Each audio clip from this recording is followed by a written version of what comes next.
Президент Туркменистана Сердар Бердымухамедов прибыл с рабочим визитом в Токио для участия в саммите диалога Центральная Азия-Япония. В международном аэропорту Ханеда главу государства встретили официальные лица. Программа визита началась со встреч с председателем Палаты представителей парламента Японии Фукуширо Нукагой и главой межпарламентской группы дружбы Эндо Тошиаки. Стороны обсудили укрепление парламентской дипломатии и поддержку инициативы национального лидера туркменского народа Курбангулы Бердымухамедова о проведении в Ашхабаде форума «Центральная Азия плюс Япония». Фукуширо Нукага назвал Туркменистан стратегическим партнером и отметил успех туркменского павильона на Экспо 2025 в Осаке. Особое внимание было уделено работе японских компаний в газовой и химической промышленности Туркменистана, а также сотрудничеству в сферах здравоохранения и образования.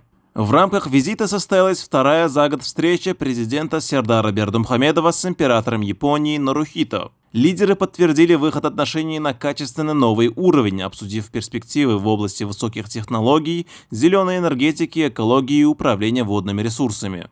Важной частью поездки стала встреча с руководителями крупнейших корпораций страны. Президент подчеркнул, что Япония является для Туркменистана эталоном технологического развития и призвал бизнес к реализации новых проектов в сфере водородной энергетики и экономики замкнутого цикла.